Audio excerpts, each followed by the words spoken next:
En este vídeo vamos a debatir los argumentos lingüísticos para tratar de dilucidar si el propio Cervantes habría leído el título de su obra Quijote a la antigua o a la moderna, Quijote. Como sabemos, la obra más famosa de Cervantes y de la literatura española fue publicada en 1605, año en que la mayoría de cambios fonéticos habían ocurrido ya en la lengua. Ahora bien, uno de los más tardíos fue precisamente el de la velarización, o sea, el paso de la fricativa sh, típica de la Edad Media, hasta la actual j, Quixote, Quijote. Por supuesto, aquí hay algo de especulación, pues no hay ningún testimonio específico de la pronunciación concreta de Miguel de Cervantes, pero sí de la pronunciación de la época, principios mediados del siglo XVII. Entonces, datos que tenemos que asumir desde el principio. El Quijote se publicó en 1605, principios del siglo XVII. Cervantes, que no es ni genovés, ni catalán, ni gallego, ni nada de eso, tendría los rasgos típicos del habla madrileña de esta época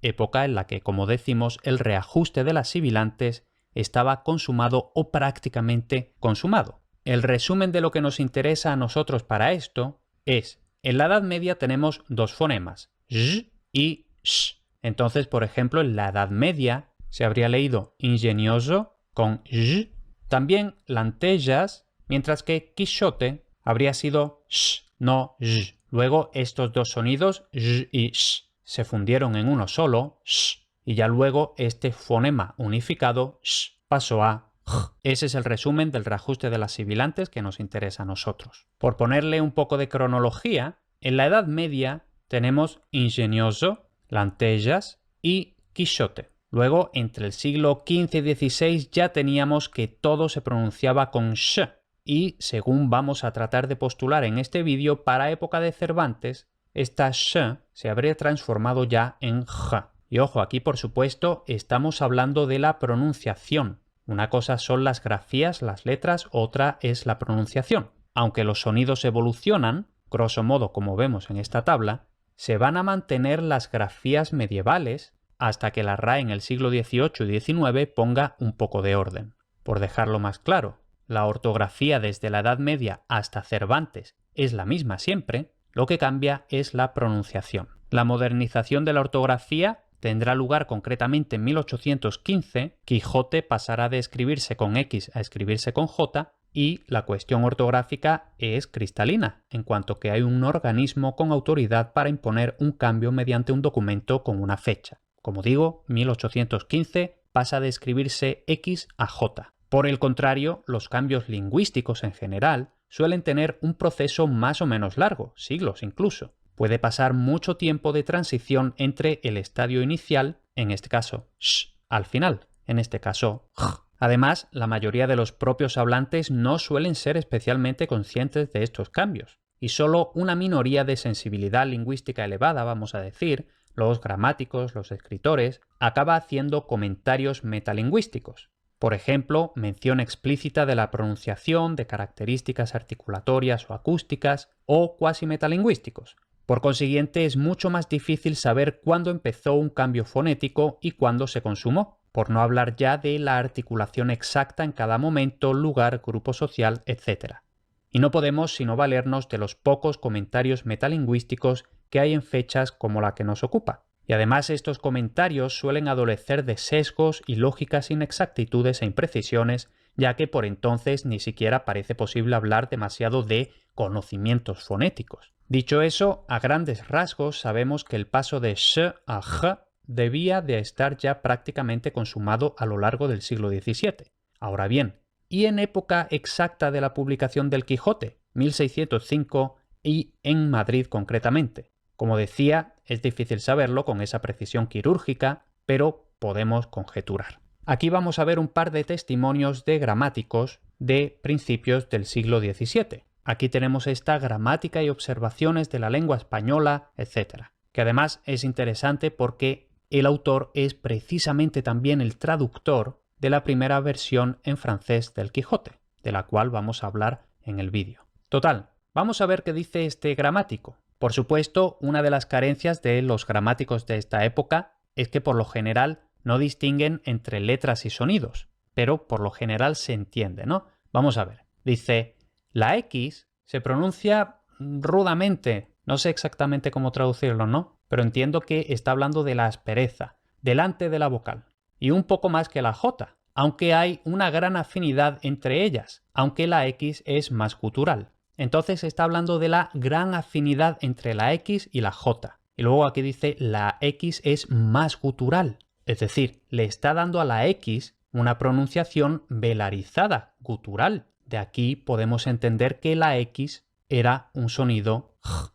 Luego, hablando de la J, dice, la consonante J, que los españoles llaman J, y se pronuncia algo así como Xota, volviendo la punta de la lengua hacia lo alto del paladar y dentro de la garganta. Esta definición es sumamente confusa, pero habla otra vez del interior de la garganta. Y luego, en otro apartado, habla de palabras escritas indiferentemente por estas tres letras, como tijeras, que puede ser con X, con G o con J. Entonces, este testimonio es el menos claro en mi opinión, porque no se entiende muy bien qué está describiendo, pero sí que parece que está hablando de sonido gutural en la garganta. Y luego, en el ejemplo de las tijeras, el hecho de que él diga que se puede escribir con las tres letras, eso quiere decir que las tres letras sonaban igual, aunque él tiene esta pajilla mental de que la J es más suave que la X. Esto probablemente es algún sesgo de que a él en la escuela de español le habían enseñado que la J era j y que la X era sh,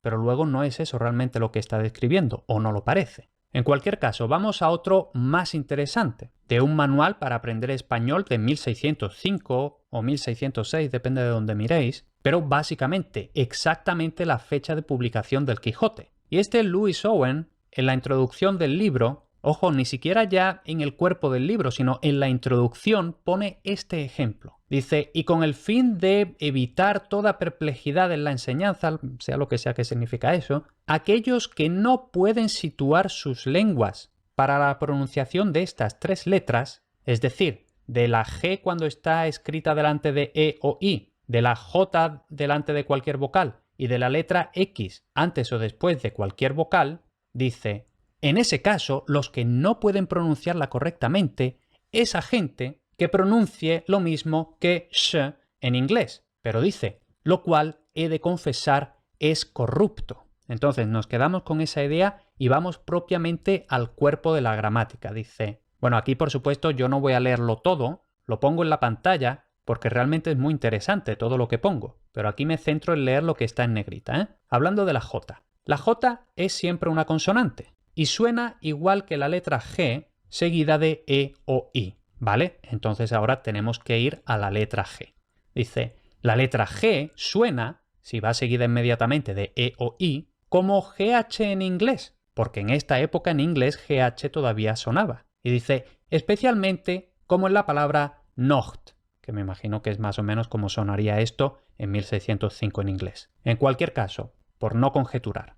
Dice, es pronunciada en la garganta. Y luego, lo más interesante, cómo los alemanes pronuncian CH, como en Nacht por noche. Y finalmente, puedes pronunciarla como la J griega. Y aquí insiste en lo que habíamos visto en la introducción. Algunos hombres pronuncian esta letra como sh en inglés. Y ahora tiene aquí este comentario muy apocalíptico. Por lo cual se equivocan grandemente. Es decir, aquí literalmente está diciendo, por supuesto, hablando de G, pero ya hemos visto que J también se pronuncia igual que G y vamos a ver que X también se pronuncia igual que G. Lo que pasa es que él toda esta descripción la está haciendo en la letra G, pero se aplica a J, G y X. Entonces, explícitamente está diciendo G seguido de E o I suena como J en alemán y la J en griego. Este testimonio es mucho mejor, primero, porque está haciendo no solo descripciones, que no tanto, por supuesto, habla de la garganta, lo cual es coherente con todo lo demás que dice, que es lo realmente importante y válido. Hace comparaciones con sonidos de otras lenguas, que sabemos que eran J. Entonces dice explícitamente que es J, como en alemán y en griego, y que quien lo pronuncia con sh, como en inglés, esa es mala pronunciación. Esto, por supuesto, es muy prescriptivo, pero nos entendemos que sí, que debía de haber gente que todavía pronunciara sh, pero esto de que diga se equivocan grandemente debe de querer decir que esto ya puede que incluso fuera una pronunciación estigmatizada. En fin, seguimos. Ya aquí hablando de la X. Dice, como ya he mostrado cómo pronunciar J larga o G cuando va delante de E o I, de la misma forma debes pronunciar esta letra X. Y dice, abajo, rojo. Y él hace aquí esta especie de transcripción, abajo, que tenemos que pronunciar esa CH, como los antiguos britanos o los alemanes. Entonces aquí tenemos los testimonios metalingüísticos, pero todavía nos queda un testimonio, vamos a decir, cuasi metalingüístico. Las traducciones que se hicieron en el propio siglo XVII al francés, al italiano y al alemán. Pero antes de eso tengo que anunciaros que estoy preparando algo, y no es un curso. Todavía no puedo dar detalles, pero lo anunciaré en los próximos meses. Y si te interesa la temática de un vídeo como este, te va a interesar esto que estoy preparando. Así que no te lo vayas a perder, apúntate a mi boletín pacus.es/boletín. Dicho eso, vamos a hablar de las traducciones del Quijote,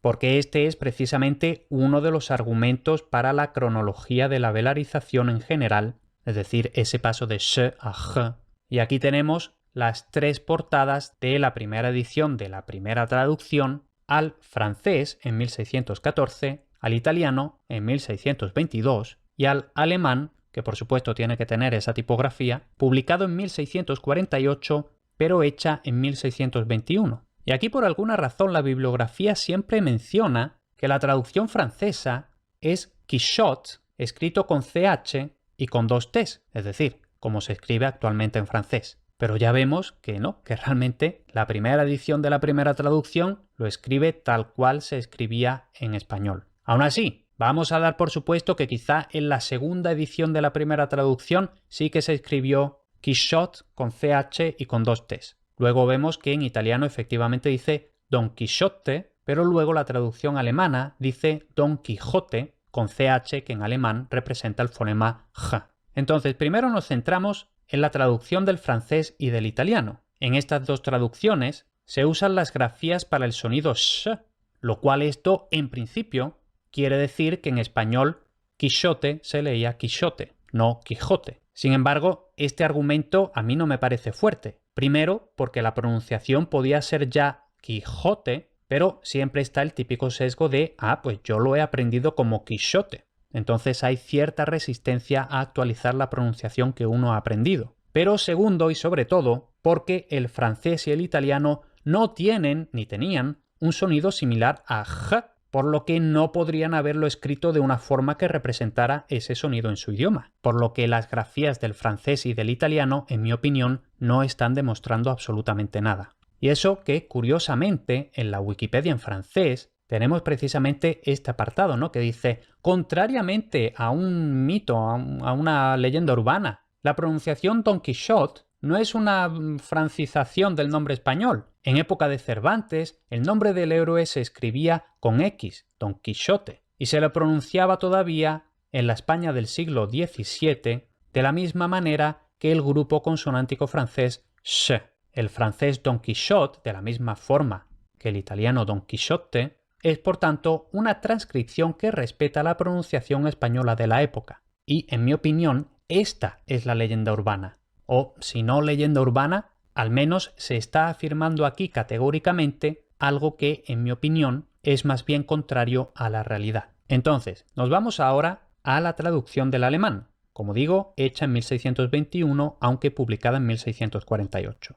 Y vemos que se escribía con CH, que en alemán representa el fonema J, como en Buch. Y ahora, lo más importante aquí, en alemán existían los dos fonemas, tanto sh como j. Si la letra X hubiera sido entonces sh en español, los alemanes lo habrían representado con la grafía que representa su fonema sh. Sin embargo, usaron la grafía que representa su fonema j, por lo que este debía ser el que reconocían en la pronunciación española. Esto, en mi opinión, es un argumento mucho más sólido que el contrario a partir de las versiones italiana y francesa. Y aquí, por ser totalmente justos, es cierto que la traducción alemana es más tardía que las otras, con lo que juega con ventaja, en cuanto que la pronunciación española tuvo más tiempo para asentarse definitivamente como j. La cuestión es que la traducción propiamente se hizo en 1621, pero se publicó en 1648 y, que yo sepa, no es posible conocer si la publicación de 1648 tenía todavía la grafía original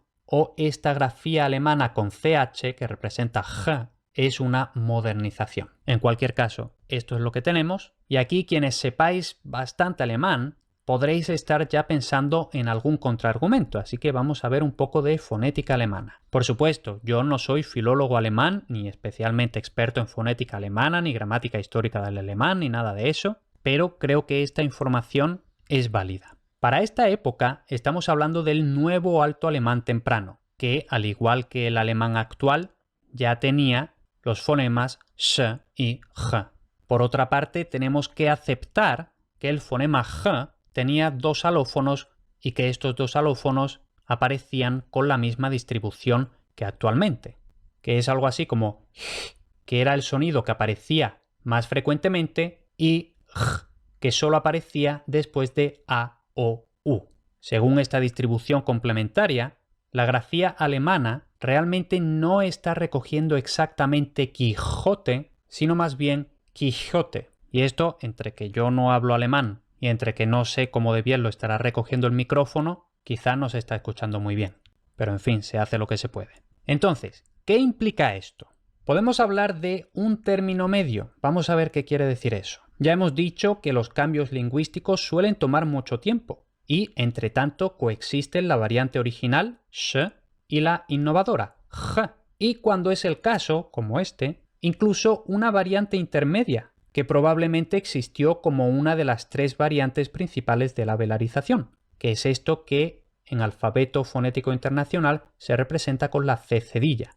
De izquierda a derecha tenemos Quixote, Quijote y Quijote. Entonces vemos que efectivamente el de C cedilla es físicamente el estadio intermedio entre sh y g, por lo que es natural asumir que existió como una posibilidad de pronunciar la letra X en el español del siglo de oro. Ahora, hemos dicho que la teoría del alemán es más sólida que la del francés y del italiano, y que según la teoría alemana, la pronunciación sería la de en medio, no Quijote. Ojo, aún así, eso también tiene sus sesgos, vamos a intentar explicarlo. Entonces, es cierto que a nuestros oídos hispanohablantes podría sonar más a sh que a g, según también nuestra variedad del español, según cuánto nos dejemos sugestionar por las grafías. En cualquier caso, el hecho de que los alemanes se decidieran por usar la grafía Quijote con ch en lugar de Quixote con sh, eso está demostrando que para ellos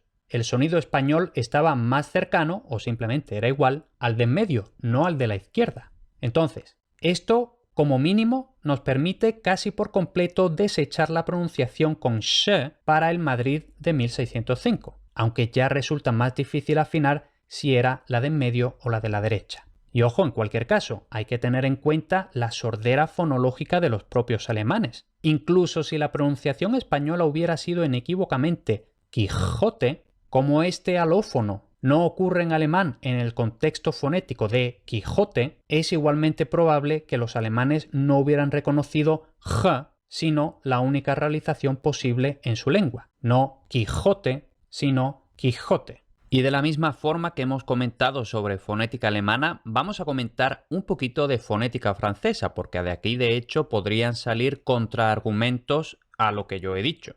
Entonces, aquí van los contraargumentos a los contraargumentos. Son principalmente dos, sobre la H aspirada del francés y la R uvular, es decir, la típica R francesa. Primer posible contraargumento. Si se hubiera pronunciado j en español, los franceses podrían haber escrito con su H aspirada. Recordemos, estamos hablando del siglo XVII. Pero, como no lo escribieron con su H aspirada, eso debe de querer decir que era sh. Entonces, la refutación a esto. En primer lugar, habría que saber a ciencia cierta hasta cuándo la aún hoy llamada H aspirada fue realmente aspirada en francés. Y, por lo que parece, otra vez, yo no soy filólogo francés ni especialista en gramática histórica francesa, pero todo apunta a que la H aspirada habría dejado de sonar hacia el siglo XVI-XVII como muy tarde. O sea que en principio tenemos que suponer que en esta época ya no se aspiraba. E incluso si hubiera seguido aspirándose en esta época, la llamada H aspirada solo ocurría a principio de palabra, no en medio, como supuestamente se habría pronunciado entonces Quijote.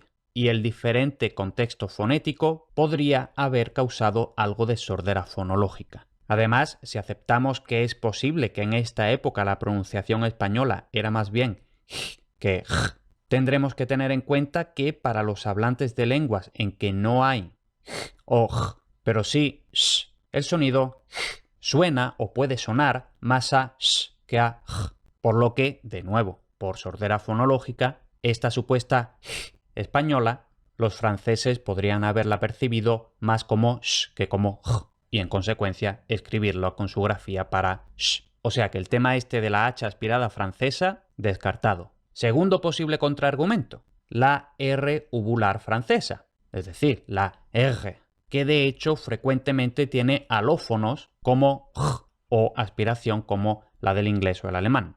Entonces, si hubiera sido Quijote en español, los franceses podrían haber representado ese sonido con su R uvular. Entonces, refutación. En primer lugar, probablemente la sugestión de la ortografía habría creado una considerable disonancia, es decir, equiparar la X española con una R en francés, eso ya habría sido demasiado. Habría sido un obstáculo demasiado grande como para que eso fuera aceptable. Y en segundo lugar, y sobre todo, hay que tener en cuenta que la R uvular francesa no empieza a extenderse hasta finales del siglo XVII. Aquí estamos a principios del siglo XVII. Por tanto, la R uvular puede que ya existiera en 1605, pero desde luego no era frecuente y por tanto no habría tenido sentido. Esto, por cierto, ya si nos centramos solo en el francés, lo que significa es que, por raro que nos parezca, en época de Cervantes, la R francesa era esencialmente igual que la española. Y de hecho, todo apunta a que en inglés también, la R inglesa